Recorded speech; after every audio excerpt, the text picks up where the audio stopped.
எட்டாம் வகுப்பு மாணவர்கள் அனைவருக்கும் வணக்கம். உங்களுக்கான அரையாண்டு தேர்வுக்கான ஒரிஜினல் கொஸ்டின் பேப்பர் தமிழுக்கானது ப்ரீவியஸ் இயரில் நடந்து முடிஞ்சது.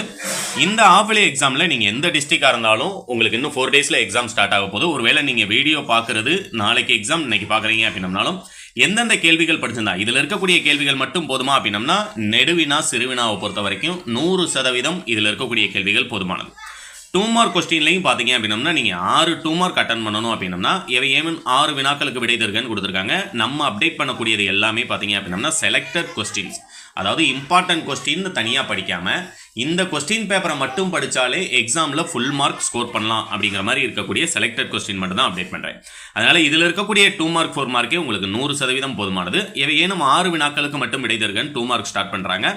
உலகம் எவற்றால் ஆனது, ஓடை எவ்வாறு ஓடுவதாக வாணிதாசன் கூறுகிறார், சான்றோருக்கு அழகாவது யாது, நோயின் 3 வகைகள் யாவை, யாருக்கு அழகு செய்ய வேறு அணிகலன்கள் தேவையில்லை, பண்பு அன்பு பற்றி கலித்தொகை கூறுவன யாவை, அரசன் தண்டிக்கும் முறை யாது, கொங்கு நாட்டில் பாயும் ஆறுகள் யாவை, எம்ஜிஆரின் சமூக நல திட்டங்கள் 4 எழுதுக. இந்த 2 மார்க் மட்டும் படித்தா, அதாவது இந்த 8 2 மார்க் படித்தா போதுமா அப்படின்னம்னா 100% நீங்கள் எந்த டிஸ்ட்ரிக்டாக இருந்தாலும் மொத்தம் 9 2 மார்க் இருக்கும், 15லேருந்து 23 வரைக்கும். இதை நல்லா தரவு பண்ணிக்கங்க. அடுத்து ஏவேனும் 4 வினாக்களுக்கு விடை தருக அப்படின்னு சொல்லி உங்களுக்கு இலக்கண பகுதியிலையும் பார்த்தீங்க அப்படின்னம்னா இதில் 6 2 மார்க் கொடுத்துருக்காங்க.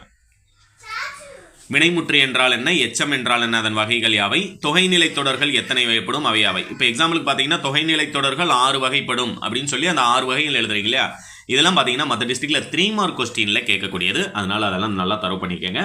அது மாதிரி விகார புணர்ச்சி எத்தனை வகைப்படும் அவை யாவை, விகார புணர்ச்சி 3 வகைப்படும் அப்படின்னு போட்டு அந்த தோன்றல் தெரிதல் கெடுதல் அது 3 மட்டும் எழுதுனா போதும். சந்திப்பிழை என்றால் என்ன, எழுத்துக்களின் பிறப்பு என்றால் என்ன.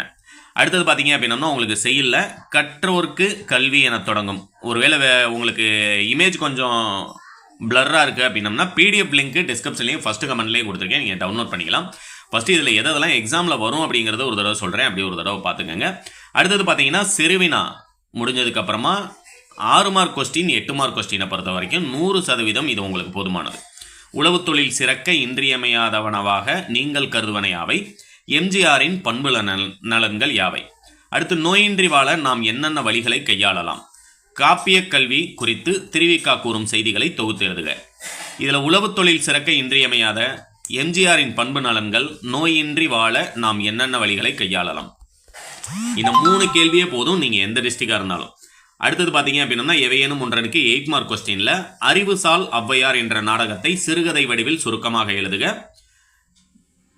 நிலவளத்தினை காப்பதற்கான மேற்கொள்ள வேண்டிய செயல்களாக நீங்கள் கருதுவன யாவை. அடுத்து கட்டுரை, பொதுக்கட்டுரையை பொறுத்த வரைக்கும் நான் விரும்பும் தலைவர் மட்டும்தான் இருக்கு. அடுத்து கைத்தொழில் ஒன்றை கற்றுக்கொள், இது 2 தான் நமக்கு இந்த ஆவலி எக்ஸாமுக்கு நமக்கு இருக்குது. அப்படிங்கிறனால 2ல் ஏதாவது 1 படிச்சிங்க அப்படின்னம்னாலும் அந்த 8 மார்க் கொஸ்டினில் பொதுக்கட்டுரை உங்களால் ஈஸியாக அட்டன் பண்ண முடியும்.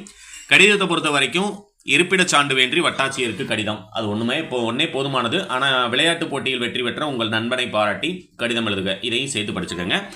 அடுத்தது பார்த்தீங்கன்னா லாஸ்ட்டாக 8 மார்க் கொஸ்டின், இது உங்களுக்கு 1 வேர்டாக இல்லாமல் ஒரு சில டிஸ்ட்ரிக்டில் 2 மார்க் கொஸ்டினாகவும் கேட்பாங்க.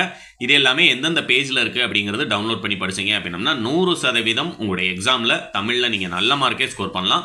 அடுத்தடுத்து எல்லா சப்ஜெக்ட்டுக்கான இம்பார்ட்டன்ட் கொஸ்டின், இது போக செலக்டட் கொஸ்டின் மட்டும்தான் நம்முடைய சேனலில் அப்டேட் பண்ணுவேன். அதை டவுன்லோட் பண்ணுறதுக்கான லிங்க்கும் உங்களுக்கு டிஸ்கிரிப்ஷனில் கொடுக்குறேன், டவுன்லோட் பண்ணுங்கள். உங்களுடைய ஃப்ரெண்ட்ஸ்க்கும் மறக்காமல் ஷேர் பண்ணிடுங்க. தேங்க்யூ.